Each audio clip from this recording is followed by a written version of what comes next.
I wasn't infertile. They made me infertile.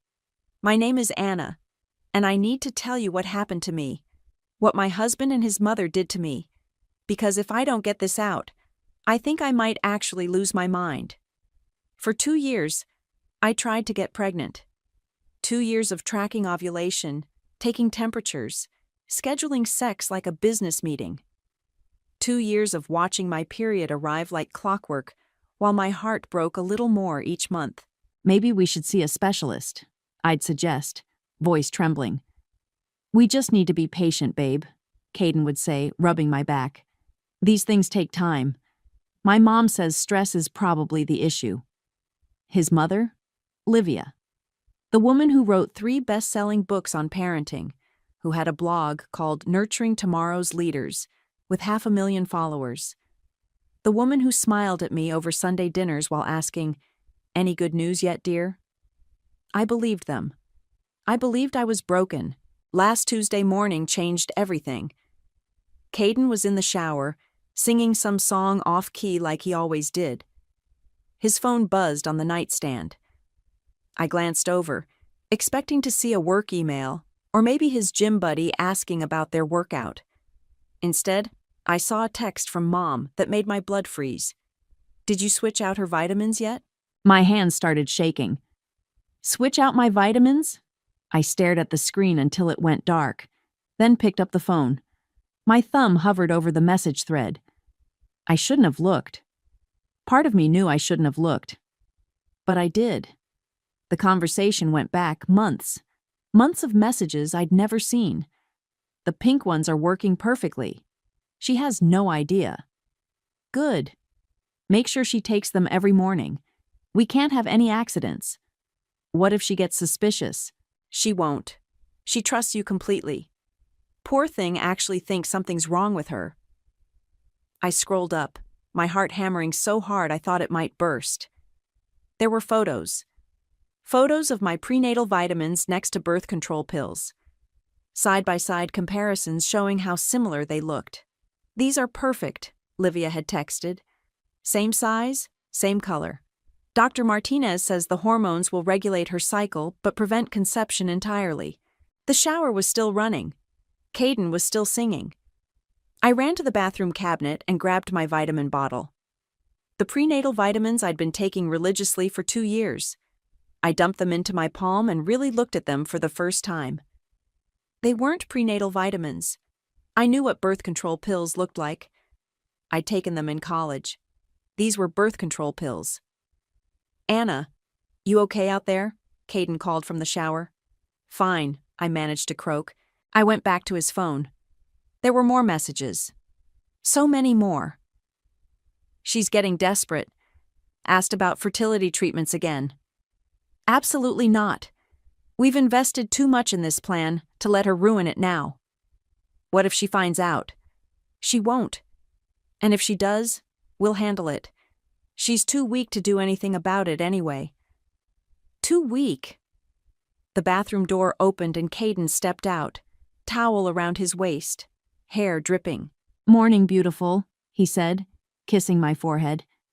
"Did you take your vitamins?" I looked at him, really looked at him. This man I'd married 3 years ago. This man I'd cried to about my fertility issues. This man who'd held me while I sobbed every month, telling me it would happen when it was meant to happen. "Not yet," I whispered. "Better take them now. You know how important they are for when we do get pregnant." He said it so casually, so naturally, like he hadn't been systematically poisoning me for 2 years. "Right," I said. "How could I forget?" He got dressed and left for work, kissing me goodbye like nothing had changed, like my entire world hadn't just collapsed. I sat on our bed, staring at the bottle of fake vitamins in my hands. 2 years of my life. 2 years of thinking I was defective, broken, less than a woman. I wasn't infertile. They made me infertile, and they were about to find out exactly how weak I really was. I waited until Sunday dinner. Livia always hosted these elaborate family meals at her pristine house, complete with cloth napkins and her grandmother's china. She'd hold court at the head of the table, dispensing wisdom about child-rearing while we all nodded along like devoted disciples. This Sunday, I brought evidence. "Anna, dear, you look pale," Livia said as I sat down. "Are you feeling all right? Actually, I wanted to talk to you about that." I pulled out my phone and set it on the table. "I've been having some health issues." Caden's fork paused halfway to his mouth. "Babe, maybe we should discuss this privately." "No." I looked directly at Livia. "I think your mom should hear this. After all, she's been so invested in my health lately." Livia's smile flickered. "Of course, dear. What's troubling you?" I opened the photos on my phone. The side-by-side comparison of my prenatal vitamins and birth control pills. "Well, I discovered something interesting about my vitamins." The color drained from Kaiden's face. "I'm not sure what you mean," Livia said carefully. "Really? Because I have your text messages." I swiped to the screenshots. "Did you switch out her vitamins yet?" I read aloud. "The pink ones are working perfectly. She has no idea." Caden's father, Walter, looked up from his plate, confused. "What's going on?" "Your wife and son have been giving me birth control pills for 2 years," I said, my voice surprisingly steady, disguised as prenatal vitamins, while I cried myself to sleep thinking I was infertile.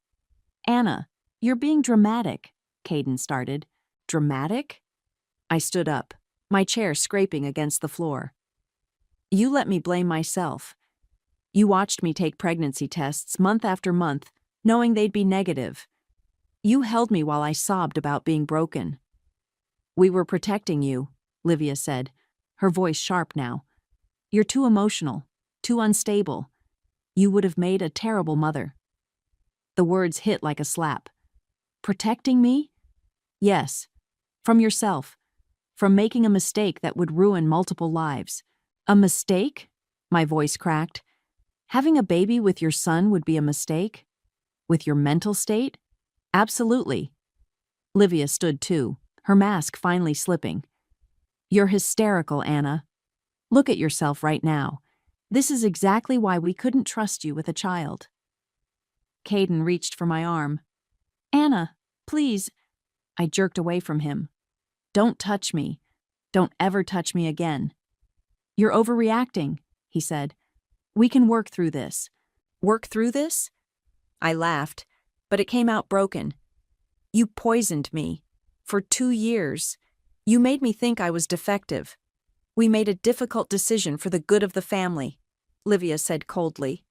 "I won't apologize for that."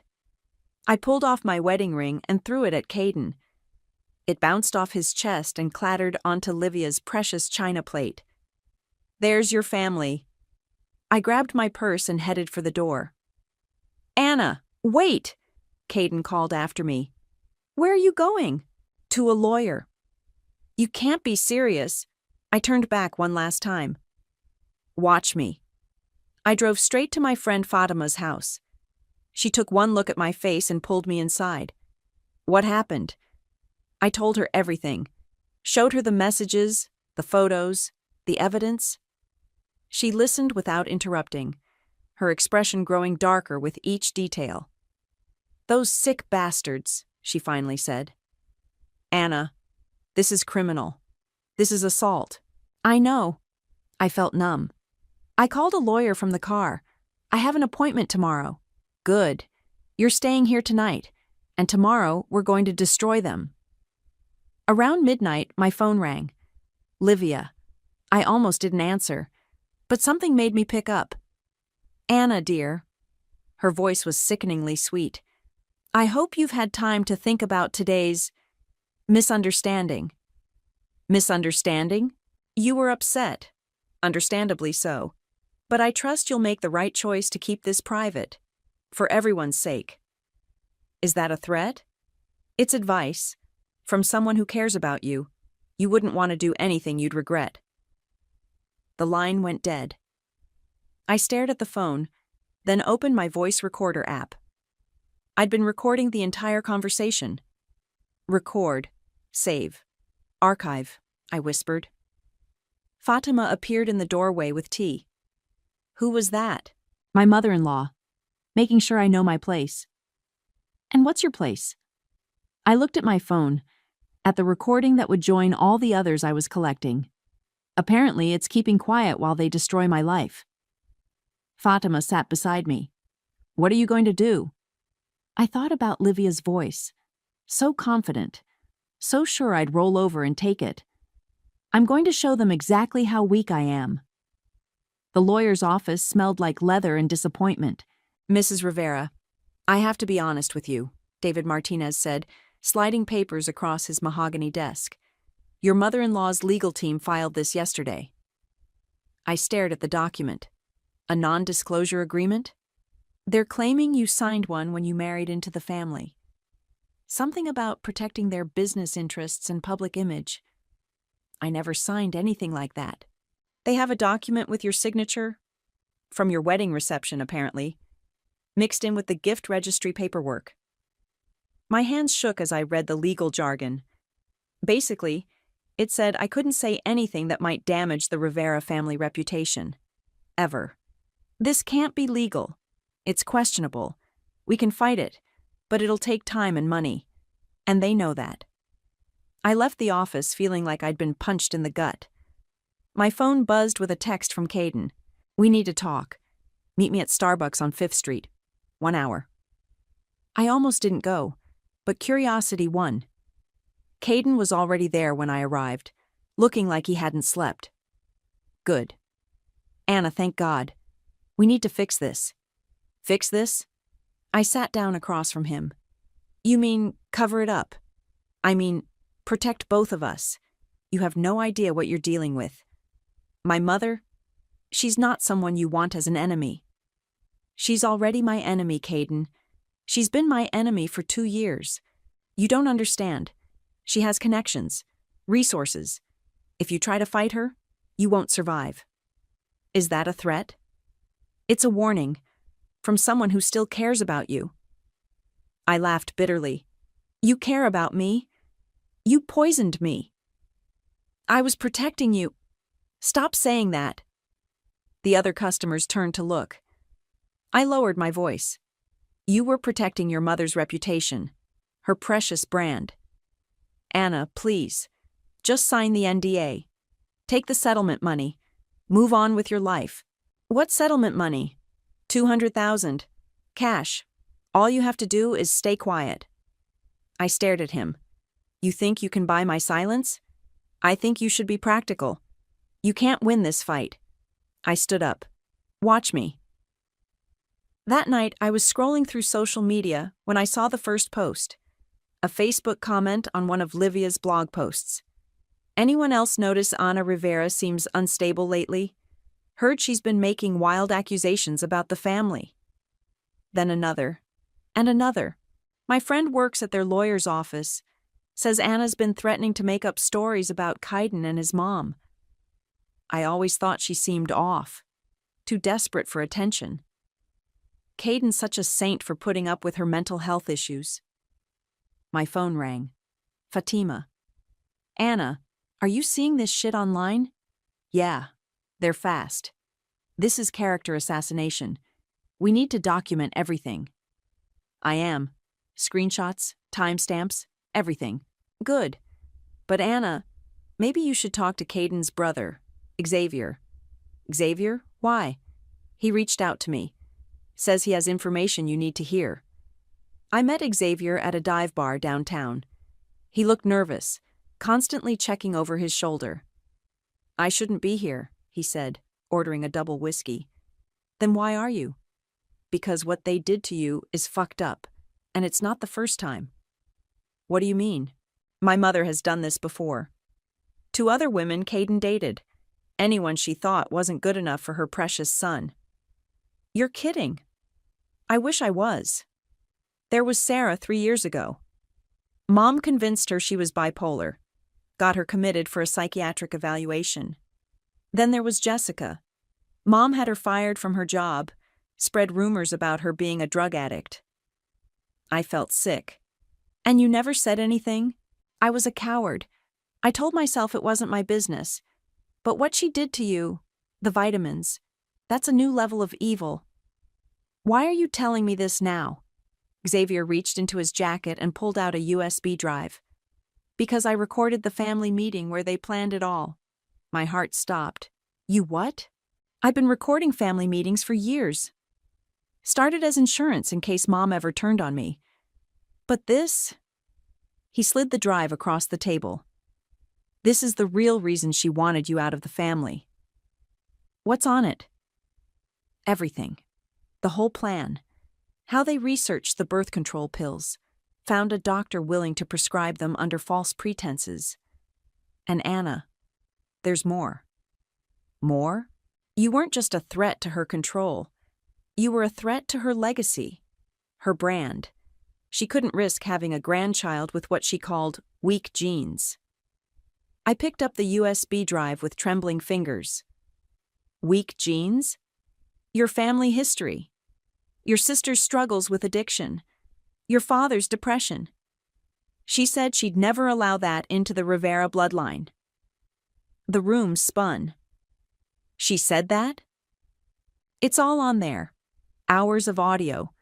Her talking about you like you're some kind of contamination. I clutched the drive like a lifeline. Xavier, why are you doing this?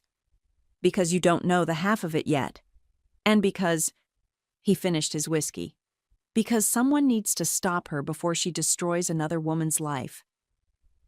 My phone buzzed. A notification from the event planning app I'd forgotten I had.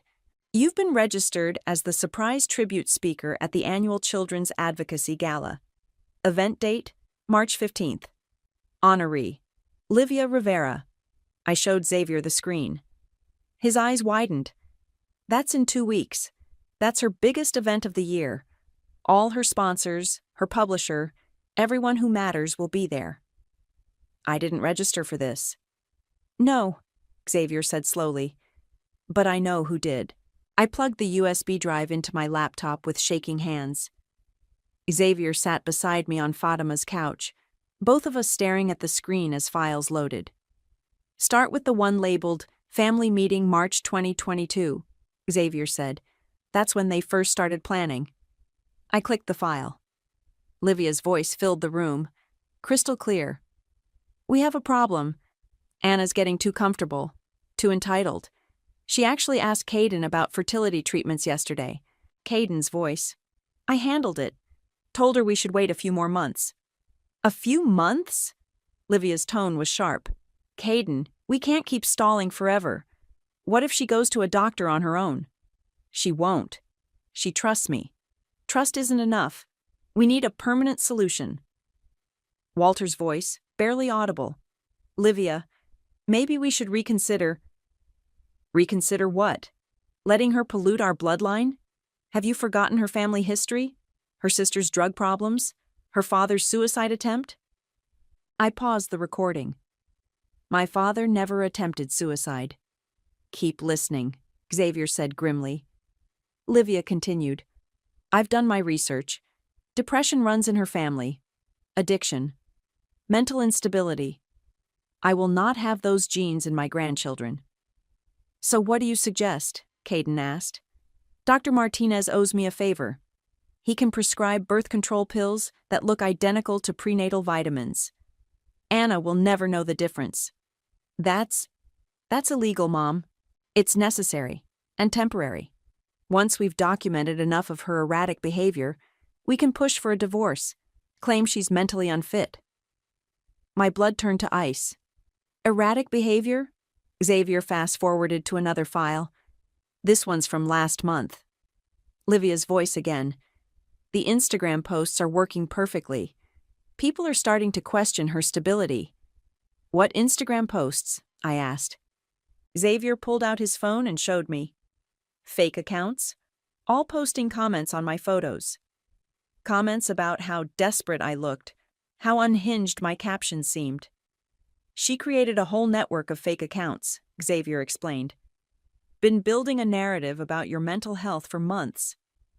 The recording continued. Phase 2 starts next week.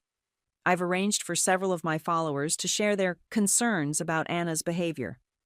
Nothing actionable, just enough to plant seeds. And if she fights back? Caden asked. She won't. She's too weak, too dependent on your approval.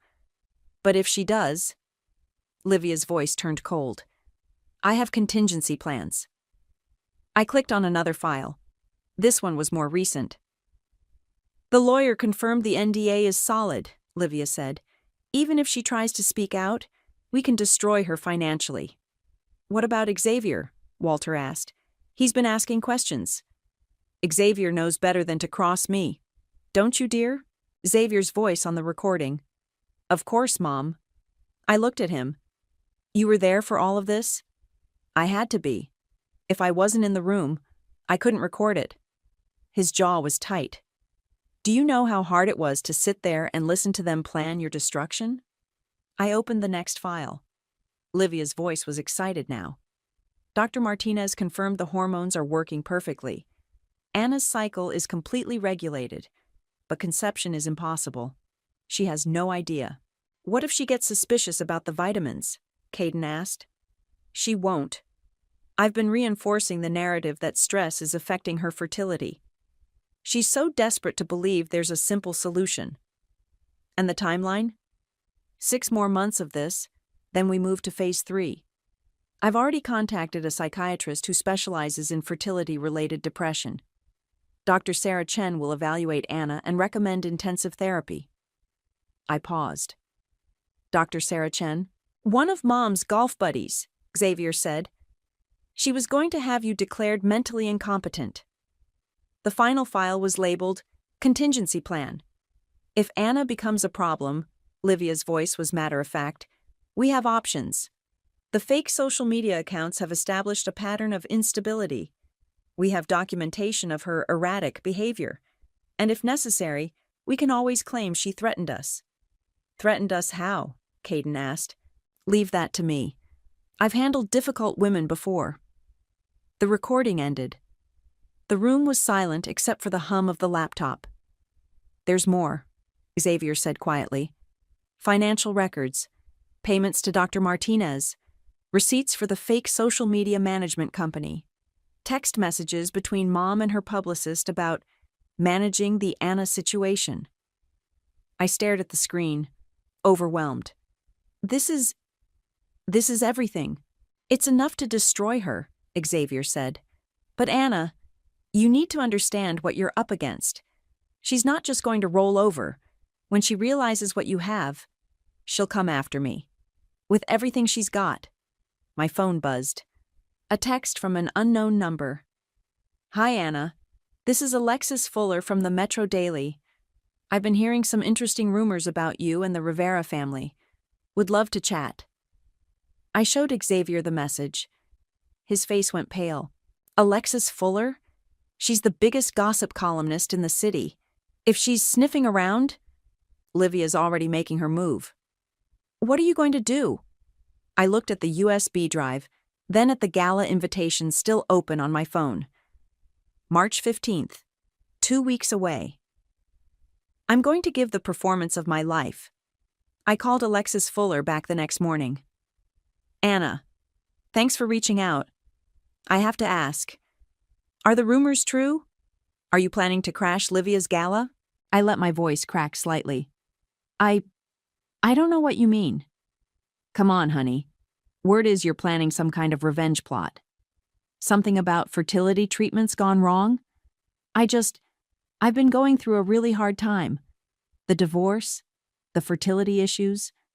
I'm not thinking clearly. So you're not denying it? I sniffled loudly. I love that family. I just wanted to be a mother. But they're saying I'm crazy, that I'm making things up. What kind of things? I shouldn't talk about this. My lawyer said not to. Anna, I'm here to help. Tell me your side of the story. I let out a shaky breath. They gave me the wrong medication. For months. I thought I was infertile, but it was birth control. Hidden in prenatal vitamin bottles. That's a serious accusation. I know how it sounds. I know I seem unstable. But I have proof. I have recordings, messages, everything. Recordings of what? Family meetings. Livia planning the whole thing. Talking about my weak genes and how she'd never let me have children. There was a pause. Anna, if this is true, why haven't you gone to the police? Because who's going to believe me? She's Livia Rivera. I'm just the crazy ex-daughter-in-law. Would you be willing to share these recordings? I don't know. I'm scared. They have lawyers, money, connections. What if they destroy me? Anna, the truth needs to come out. Maybe. But not like this. Not through gossip columns. If I'm going to tell my story, it needs to be the right way. The right time. I hung up and immediately called Xavier. It's done. She thinks I'm a basket case planning to make a scene at the gala. Good. That should buy us some time. Time for what? I've been thinking about your speech. You can't just get up there and start talking. You need a way to keep them from cutting your mic. I'm working on that. How? I'm going to befriend the event coordinator. Make myself indispensable. That afternoon, I showed up at the gala venue with a box of pastries and my brightest smile. Hi, I'm Anna. I'm supposed to be giving a tribute speech for Livia Rivera. I wanted to check on the technical setup. The coordinator, a harried woman named Beth, looked up from her clipboard. Oh, thank God. Someone who actually cares about the details. Half these speakers just show up and expect everything to work perfectly. I know, right? I brought coffee. Figured you could use it. You're an angel. She grabbed a cup gratefully. What did you need to know about the setup? Just the basics. When do I go on? How long do I have? That sort of thing. You're the surprise speaker, so you'll go on right after the main presentation. Livia will introduce you herself. Perfect. And the microphone? Wireless headset. We'll have it ready backstage. Great. Is there a backup system? I'm paranoid about technical failures. There's a handheld mic at the podium, but we usually keep it off during speeches. Less chance of feedback. Could you make sure it's live when I go on? Just in case? Sure thing. I'll make a note. I spent the next hour helping Beth organize speaker schedules and coordinate with the catering staff. By the time I left, we were best friends. My phone rang as I walked to my car. Harmony. Anna. Oh my God. I just saw the news article. What news article? About you and Kaiden. It says you're having a mental breakdown, that you're making up stories about his family. Where did you see this? It's everywhere. Facebook, Twitter, the Metro Daily website. Anna, what's going on? I hadn't talked to my sister in 2 years. Not since our fight about Dad's funeral arrangements. Harmony, I need to see you. Can you meet me somewhere? Of course. Are you okay? No, I'm really not. We met at a coffee shop near her apartment. Harmony looked exactly the same. Wild curly hair, paint-stained fingers, worried eyes. Start from the beginning, she said. I told her everything. The vitamins, the recordings, the plan for the gala. She listened without interrupting, her expression growing darker with each detail. Those sick bastards, she finally said. Anna, I'm so sorry. I should have been there for you. You couldn't have known. I should have tried harder. After Dad died, I was so angry about the funeral thing, but that was stupid. You're my sister. I missed you too. What can I do to help? I need you to be my backup plan. If something goes wrong at the gala, if they try to stop me or discredit me, I need someone who can get the story out. Consider it done. That evening, Kaiden showed up at Fatima's apartment. I watched him through the window, pacing on the front porch. Don't answer it, Fatima said. I have to. If I don't, he'll just keep coming back. I opened the door. Kaiden looked terrible, unshaven, red-eyed, desperate. Anna, please. We need to talk. We have nothing to talk about. The gala. I know what you're planning. Do you? Please don't do this. You'll ruin everything. My career, my family, my mother's life's work. Your mother's life's work is built on lies. She's not perfect, but she's helped thousands of families. Don't destroy that because you're angry. I'm not angry, Caden. I'm done. You'll ruin everything, he repeated. I looked at this man I'd once loved. This man who'd watched me cry myself to sleep for 2 years while knowing exactly why I couldn't get pregnant. That, I said quietly, is the point. His face crumpled. Anna, please. I'm begging you. You should have thought of that before you poisoned me. I closed the door and locked it. Through the window, I watched him stand there for a long moment before finally walking away. 2 days until the gala. The cease and desist letter arrived by courier at 6 a.m. Legal notice to Ana Rivera. You are hereby ordered to cease all defamatory statements regarding the Rivera family. Failure to comply will result in immediate legal action, including but not limited to charges of harassment, stalking, and intentional infliction of emotional distress. I handed it to my lawyer over breakfast. David scanned it quickly. Standard intimidation tactics. They're scared. Can they actually stop me? From speaking at a public event you were invited to? No. But Anna? They're going to try everything. Expect security. Expect interruptions. Expect them to pull the plug on your microphone. I've got that covered. How? The event coordinator thinks I'm helping with technical support. I'll have access to the sound booth. And if they physically remove you from the stage, I pulled out my phone. Harmony will be live streaming from the audience. If they try to silence me, it'll just make the story bigger. That afternoon, I met with Beth at the venue for the final walkthrough. Anna, you're a lifesaver, she said, checking items off her list. Most tribute speakers just show up and wing it. You actually care about the details. I want everything to be perfect for Livia.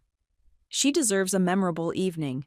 She's lucky to have you, especially after all the nasty rumors flying around. Rumors? Oh, social media nonsense. Some people are saying you're planning to cause a scene. Ridiculous, right?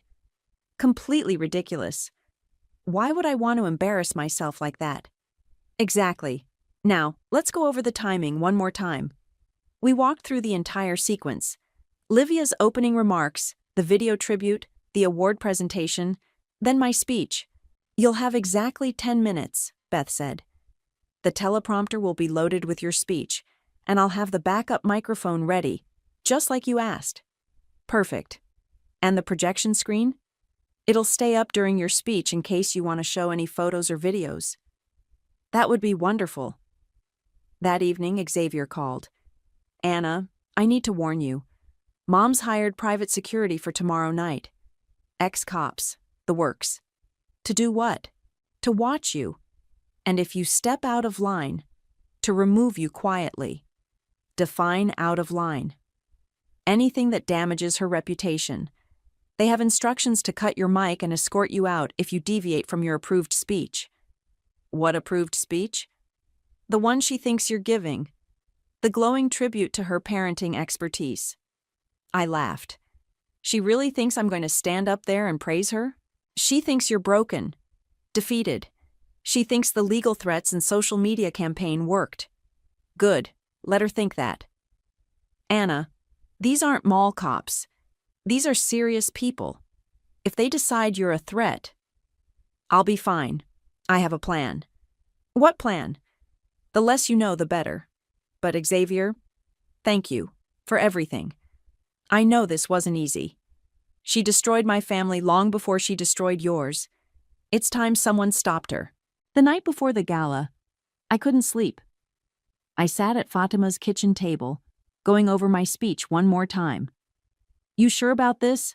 Fatima asked, joining me with 2 cups of tea. No, but I'm doing it anyway. What if it backfires? What if people don't believe you? Then at least I'll have tried. At least I'll have told the truth. And if they do believe you? Then Livia's empire crumbles. Her book deals, her speaking engagements, her blog, all of it, gone. That's a lot of power. It's not power. It's justice. My phone buzzed. A text from an unknown number. Last chance. Drop this nonsense and we can all move on. Continue, and you'll regret it for the rest of your life. I showed Fatima the message. Livia? Has to be. I typed back. See you tomorrow night.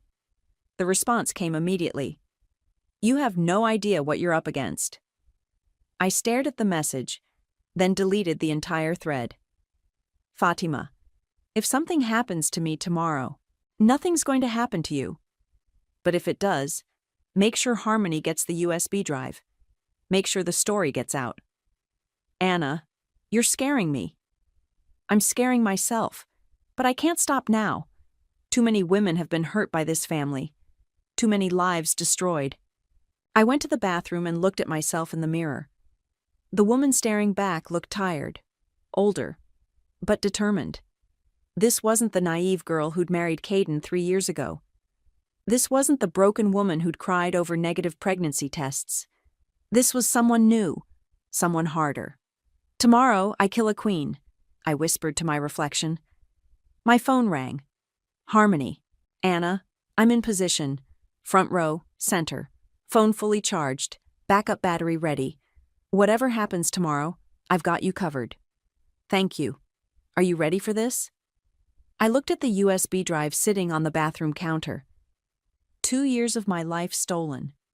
2 years of lies, manipulation, and systematic destruction. I've been ready for 2 years. I just didn't know it yet. Anna? Yeah? Give them hell. I hung up and went to bed. Tomorrow, everything would change. For all of us. The ballroom was packed. 500 of the city's most influential people, all here to celebrate Livia Rivera's lifetime achievement in child advocacy. I stood backstage, watching through the curtain as Livia glowed under the spotlight. She wore a stunning silver gown, her smile radiant as she accepted congratulations from the mayor, the police chief, 3 city council members. Anna, you're on in 5 minutes, Beth whispered, adjusting my wireless headset. Remember, 10 minutes max. Got it. I spotted Harmony in the front row, phone discreetly positioned. Xavier sat 3 tables back, looking pale but determined. Caden was at the head table, fidgeting with his tie. Ladies and gentlemen, Livia's voice rang out, tonight has been truly magical. But before we close, I have a very special surprise. Someone who knows me better than most, who has seen firsthand the love and dedication I bring to every family I touch. The audience murmured with interest. Please welcome my beloved daughter-in-law, Ana Rivera, who will be sharing some personal reflections on our family's journey together. Applause filled the room. I walked onto the stage, my heart hammering but my steps steady. Livia embraced me, whispering in my ear, "Make it good, dear. Everyone's watching." I took the podium, looking out at the sea of faces. The projection screen behind me displayed a photo of Livia with her arms around me at last year's Christmas dinner. We looked so happy. Thank you, Livia, and thank you all for being here tonight to honor this remarkable woman. More applause. I smiled warmly. When I married into the Rivera family 3 years ago, I thought I knew what family meant. I thought I understood love, support, and the bonds that tie us together. Nods from the audience. Livia beamed beside the stage. Livia welcomed me with open arms. She shared her wisdom, her experience, her deep knowledge of what it takes to nurture and protect the people we love. I clicked the remote in my hand. The photo behind me changed to a screenshot of text messages. She taught me so much about family planning. The audience began to murmur as they read the messages on screen. Did you switch out her vitamins yet? The pink ones are working perfectly. Anna, what are you doing? Livia's voice carried from the side of the stage. I clicked again. More messages appeared. She has no idea. Poor thing actually thinks something's wrong with her.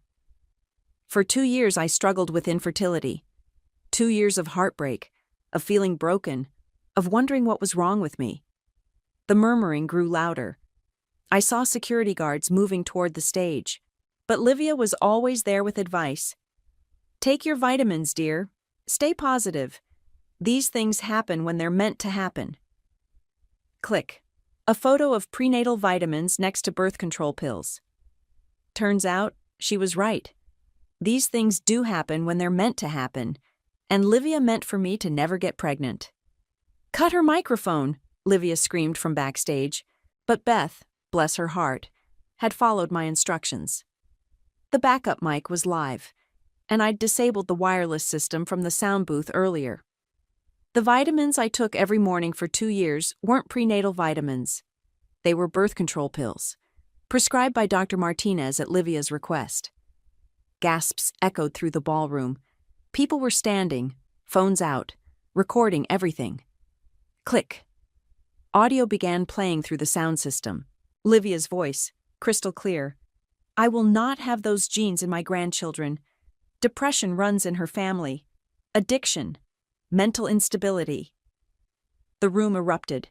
Shouts, screams, the scraping of chairs as people stood.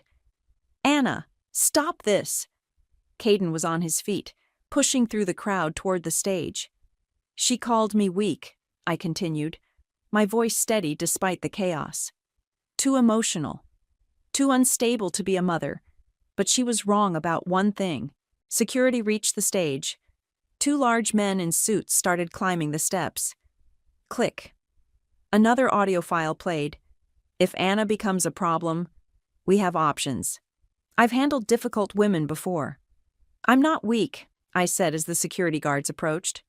I'm not broken, and I'm definitely not too emotional. The guards reached for me. I stepped back from the podium but kept talking, my voice carrying through the sound system. I'm a woman who was systematically poisoned by the people who claimed to love her. I'm a woman who was gaslit, manipulated, and nearly destroyed by a family that saw me as a threat to their precious reputation. One guard grabbed my arm. I didn't resist. But most importantly, I'm a woman who fights back. The screen behind me lit up with a final image, a compilation of bank records, prescription receipts, and email chains between Livia and her publicist about managing the Anna situation. The ballroom was in complete chaos now. People were shouting, cameras flashing, security trying to restore order. I saw Livia collapse into a chair, her face white with shock. As the guards escorted me off stage, I caught Harmony's eye. She gave me a thumbs up, still recording. The last thing I heard before they pulled me into the hallway was the sound of 500 people talking at once, their voices mixing into a roar of disbelief and outrage. My phone buzzed in my purse. A notification from Twitter. Or Mother of the Year is trending. Livia River. Exposed is trending. Justice for Anna is trending. I smiled as the security guards led me toward the exit. Ma'am, one of them said quietly, for what it's worth, that took guts. Thank you. You okay? I looked back at the ballroom, where chaos still reigned, and Livia's perfect evening lay in ruins. I'm perfect. The doorbell rang while I was watering my tomatoes. Anna, there's someone here to see you, Harmony called from inside the house. I set down the watering can and walked through the garden. Harmony and I had planted together. 2 weeks of digging in the dirt had been better therapy than any counselor could have provided. Xavier stood on the front porch, holding a newspaper. Have you seen this? He asked, unfolding the Metro Daily. The headline read, Rivera Empire crumbles, sponsors flee, book deal canceled. I saw it this morning, I said. How's she taking it? About as well as you'd expect. She's holed up in the house, won't take calls. Dad's trying to salvage what he can of their finances. And Caden? Fired. His law firm couldn't handle the scandal. He's staying with friends, last I heard. I sat down on the porch swing. Do you feel bad for them? Xavier considered this. For Dad, maybe. He was always just along for the ride. But Mom and Caden? He shook his head. They made their choices. What about you? Are you okay? I'm free, he said simply. For the first time in my life, I'm actually free. My phone buzzed. A text from an unknown number. This is Rebecca Martinez from Sunrise Publishing. We'd love to discuss a book deal about your experience. Are you interested? I showed Xavier the message. He whistled low. That's the third one this week, isn't it? Fourth. There's also a podcast network and 2 documentary filmmakers. You going to do it? I deleted the message without responding. I'm not interested in profiting from this. Why not? You deserve something good to come out of it. I got what I wanted. The truth is out there. People know what she did. Harmony appeared in the doorway. Anna, there's a delivery for you. The courier handed me a thick envelope. Expensive paper, no return address. I opened it carefully. Inside was a handwritten letter in Livia's perfect script. Anna, I know you must hate me. I know you think I'm a monster. But everything I did was to protect my family. You have to understand that. I've lost everything now. My career, my reputation, my life's work. Isn't that enough? Please, I'm begging you, take down the videos. Delete the recordings. Let me try to rebuild something from the ashes. I'm sorry for what happened. I'm sorry for the pain I caused. But please, show mercy. Livia. I read it twice, then handed it to Xavier. She's desperate, he said. She's scared. What are you going to do? I walked to the fire pit in the backyard, the letter still in my hand. Harmony and Xavier followed. The videos are already out there, I said, striking a match. Deleting them won't change anything. People have downloaded them, shared them, archived them. I held the flame to the corner of the letter. But more importantly, she still doesn't get it. She's not sorry for what she did to me. She's sorry she got caught. The letter caught fire. I dropped it into the pit and watched it burn. Anna, Harmony said gently, are you happy with how it all turned out? I looked around the backyard, the garden we'd planted together, the fire pit where we'd spent evenings talking through everything that had happened, the peace I'd found in this simple life. I'm not happy, I said honestly. Revenge doesn't make you happy. It doesn't heal the wounds or give you back what was stolen. Then why did you do it? Because some cycles need to be broken. Some people need to face consequences. And sometimes, the only way to stop a bully is to hit back harder than they hit you. Xavier nodded. She would have done it to someone else. Another woman. Another family. Exactly. This wasn't about revenge. It was about justice. My phone rang. Fatima. Anna. Turn on Channel 7. Now. I grabbed the remote and switched to the news. A reporter stood outside Livia's house. Former parenting expert Livia Rivera was taken into custody this morning on charges of medical fraud and conspiracy. The charges stem from allegations that she conspired with Dr. Martinez to provide false medical treatments to her daughter-in-law. I turned off the TV. Justice, I repeated quietly. The sun was setting, painting the sky in shades of orange and pink. I sat back down on the porch swing, Harmony on one side, Xavier on the other. So what now? Harmony asked. Now I live my life. I plant gardens. I spend time with people who actually care about me. I heal. And if someone asks you to tell your story? I thought about all the interview requests, the book deals, the documentary offers. I already told my story. At the gala. Everything else is just noise. Xavier stood to leave. Anna, thank you for having the courage to do what I couldn't. Thank you for giving me the tools to do it. After he left, Harmony and I sat in comfortable silence, watching the stars appear. Any regrets? She asked. I considered this. Did I regret the pain? The destruction? The way it had consumed 2 years of my life? Just one, I said finally. What's that? I regret that it took me so long to fight back. Harmony squeezed my hand. You fought back when you were ready. That's what matters. A shooting star streaked across the sky. Harmony made a wish. I didn't. I didn't need to wish for anything anymore. They say karma takes time. But sometimes karma waits for the right host. And sometimes the host is a woman who's tired of being underestimated,